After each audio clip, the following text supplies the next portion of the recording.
Hace unos años, trabajaba en un barco pesquero en Alaska. Desde pequeño, mis padres me inculcaron una fuerte ética del trabajo. Siempre decían que el trabajo duro da mayores beneficios, así que naturalmente me incliné por una carrera que compartiera esa filosofía. La pesca en Alaska añadía alto riesgo a la ecuación, y a cambio, las recompensas eran aún más dulces. No podía imaginarme haciendo otra cosa, y planeaba llegar a capitán algún día. Esta historia tiene lugar durante mi quinta temporada de pesca del cangrejo. Para entonces, ya conocía el oficio, estaba familiarizado con las aguas y había sido testigo directo de algunas muertes. Pensaba que estaba preparado para todo. Me equivoqué. Éramos una tripulación de 15 personas, yo incluido, cuando empezó la temporada. Ese número se reduciría a la mitad cuando volviéramos a tierra, y yo quedaría incapacitado para volver a poner un pie cerca del océano. Navegaba en el Sara, un barco que ya tenía sus años, pero que era conocido por su fiabilidad. Como había pasado la inspección de seguridad a principios de año, no tuve ninguna preocupación cuando salimos de puerto,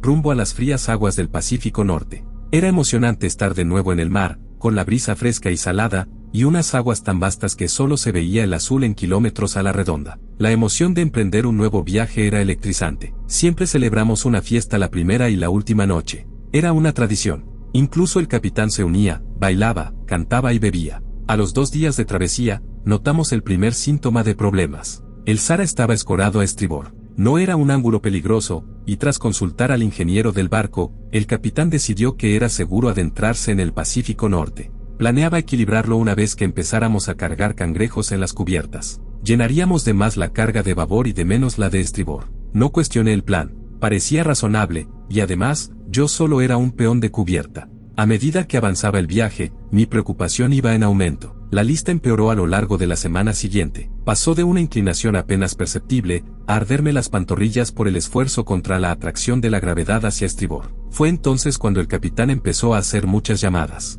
No podía oír lo que pasaba, pero le veía gritar por el auricular, con la cara cada vez más roja y enfadada a medida que pasaban los días. Me dijeron que maldecía a todo el mundo, desde el fabricante del barco hasta los inspectores, pasando por los contratistas que habían hecho las últimas reparaciones en el casco. Me dijeron que todo seguía igual. Una noche, cuando la mayoría de nosotros estábamos reunidos en el comedor, sujetando nuestros platos y vasos para evitar que se deslizaran por la mesa, el capitán irrumpió, y anunció que íbamos a dar la vuelta. Nuestras reacciones fueron variadas, algunos sintieron alivio y otros decepción. Nadie sabía lo que esto significaba para nuestros salarios, o si las reparaciones podrían hacerse a tiempo, para volver al mar antes del final de la temporada del cangrejo. Yo fui uno de los que se sintió aliviado por la noticia. El vasto océano que había estado anhelando durante meses, se había vuelto progresivamente más inquietante a medida que el barco se inclinaba. Me di cuenta de lo lejos que estaba de tierra firme, de la seguridad. Este lugar que me parecía liberador de repente me parecía una jaula, y quería salir de allí. Sentí el giro del Sara hacia el mar, cuando me dirigía de nuevo a los camarotes de la tripulación, y utilicé la pared como apoyo. La combinación del giro y la inclinación del barco eran terribles para mi equilibrio. Necesitaba acostarme y dejar que me adaptara. No sé qué habría pasado si la tormenta no se hubiera desatado esa misma noche. ¿Habría llegado el Sara hacia casa sano y salvo? ¿Habría volcado por el camino? Ahora nunca lo sabré, porque la tormenta llegó. Una tormenta que pareció surgir de la nada y que apenas fue detectada por el radar, antes de que las olas y la lluvia comenzaran a azotar el barco con la furia de un dios marino enfurecido. La Sara del mar jadeó de dolor, mientras las puertas se abrían, los objetos caían y me golpeaban mientras avanzaba tambaleándome por el pasillo hacia la cubierta. No me di cuenta de lo mal que estábamos hasta que sentí que mis pies tocaban la pared, y me di cuenta de que la pared se estaba convirtiendo en el suelo. Todavía estaba dentro, cuando oí la llamada para abandonar el barco. Estaba magullado, aturdido y desorientado. Había entrado suficiente agua de alguna parte, como para que yo también estuviera empapado. Sentí que un par de manos me agarraban por el hombro, y me empujaban hacia adelante cuando me detuve para tomar aliento. Sé que en algún momento me puse un chaleco salvavidas, pero no sabría decir cuándo, ni cómo me lo puse. Lo único que recuerdo es la sensación surrealista de que el mundo cambiaba de dirección dentro del barco, y la visión de las altas olas iluminadas por los relámpagos una vez fuera. Los truenos ahogaron los gritos de mis compañeros, pero pude ver cómo se apresuraban a lanzar un bote salvavidas. Me lancé hacia ellos, pero antes de que pudiera agarrarme, sentí que una pared de agua helada me arrastraba contra la barandilla. Una segunda ola alcanzó la barandilla y me arrastró al agua. El dolor era insoportable. No solo me habían zarandeado como a un muñeco de trapo, sino que en el agua me sentía como si hubiera rodado por arenas hechas de agujas afiladas. No sabía qué lado estaba arriba y cuál abajo, pero por suerte el chaleco salvavidas me devolvió a la turbulenta superficie. El agua se me había metido en los oídos, amortiguando el sonido de la tormenta, e intenté agitar los brazos con la esperanza de que me rescataran, pero no podía levantarlos, no podía dejar de enhebrar el agua el tiempo suficiente. Este infierno duró más de lo que me importa reflexionar. Solo sé que una ola tras otra me hundía, pero el chaleco siempre me devolvía a la superficie el tiempo suficiente para recuperar el aliento. Cuando cierro los ojos, incluso años después, todavía puedo sentir el asalto implacable de las olas mezclado con el sabor de la sal en mi lengua. Iba a morir, estaba seguro. O bien por no inspirar cuando tenía ocasión, o bien por ahogarme con el agua de lluvia en la boca cada vez que gritaba. Y entonces sentí un tirón, y mi horror se multiplicó por 10 al imaginarme en las fauces de una serpiente marina, a punto de arrastrarme a las profundidades del océano. Me retorcí desesperadamente tratando de escapar, solo para oír la voz de Greta reprendiéndome. «Detente, estoy intentando rescatarte». Greta me subió al bote salvavidas, y una vez en el borde, me deslicé hasta el fondo, aterrizando en el agua húmeda y ensangrentada. Oía las órdenes que me gritaban, pero lo único que podía hacer era acurrucarme y esperar, completamente inútil. Sé que los demás estaban preocupados por algo, porque empezaron a remar con todas sus fuerzas. En retrospectiva, creo que intentaban alejarse del remolino del barco que se hundía. La tormenta pasó casi tan rápido como llegó. El océano no se calmó tan rápido, pero las turbulencias disminuyeron hasta un grado manejable. Cuando por fin fui capaz, me incorporé e hice inventario de lo que me rodeaba. Me encontraba en un bote salvavidas con otros 7 compañeros. Lo único que quedaba del Sara eran burbujas que surgían de las profundidades del océano. Milagrosamente, había un segundo bote salvavidas remando hacia nosotros, y una vez que conectamos, nos alegramos al ver que todos los miembros de la tripulación habían sobrevivido al vuelco. El capitán, que estaba en la otra balsa, gritó por encima del agua con voz grave y estruendosa. «Enviamos una llamada de auxilio antes de que se hundiera. Tienen nuestras coordenadas. No tardarán».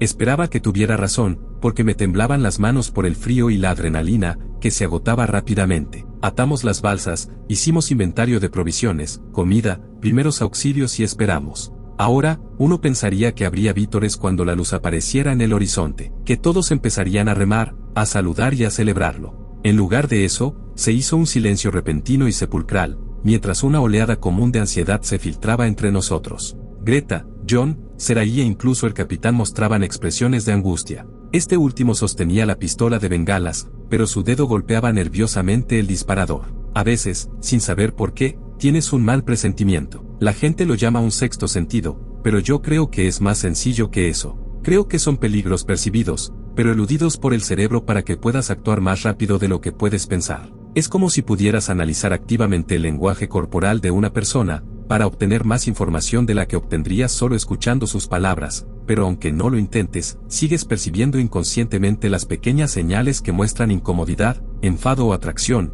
Es innato. Lo que creemos percibir no es más que un rasguño en la superficie de toda la información que captamos. El cerebro, nuestra conciencia, se centra en una cosa, pero nuestro instinto de supervivencia se da cuenta de las demás discrepancias. Y cuando lo hace, señala peligro sin decirte por qué. No se mueve. Susurró Greta. Ha dado en el clavo. Unió los puntos, o como le quieras decir. Cuando lo hizo, una especie de reconocimiento tácito recorrió el grupo, a medida que uno a uno nos íbamos dando cuenta también. Había 2 problemas con la luz. El barco más cercano al nuestro, estaba al menos a otras 5 horas de distancia, probablemente más si sufrían la misma tormenta que nosotros. La luz no se movía, permanecía a la misma altura, y ni una sola vez se balanceaba con el oleaje. Tampoco barría el océano, como se hace cuando se buscan supervivientes. Había aparecido demasiado rápido, solo media hora después de que pasara la tormenta. Era muy poco probable que un barco desconocido hubiera estado en la zona. Todos intentamos mantenernos vigilados porque, en aguas tan turbulentas, saber dónde está cada uno es cuestión de vida o muerte. Técnicamente todos competimos entre nosotros, pero sería difícil encontrar a un marino que no estuviera dispuesto a dejarlo todo para salvar a otro en un apuro. Hay un código de honor que todos seguimos. Pero supongamos que se trataba de un barco desconocido,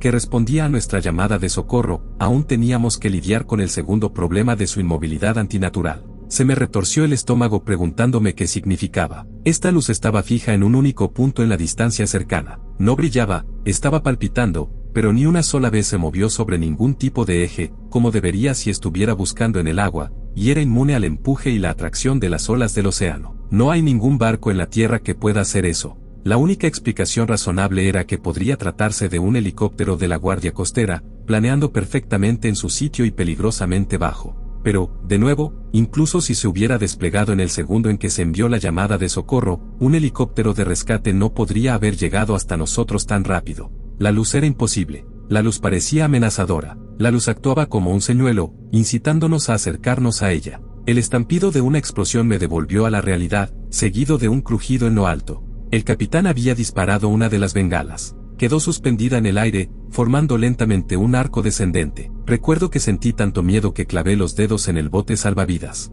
El disparo era una cosa, pero mi miedo tenía que ver con la luz. Tenía tanto miedo de que se acercara ahora, que sabía con certeza dónde estábamos. Le tenía más miedo a esa luz que a nada en toda mi vida, pero afortunadamente, se mantuvo alejada.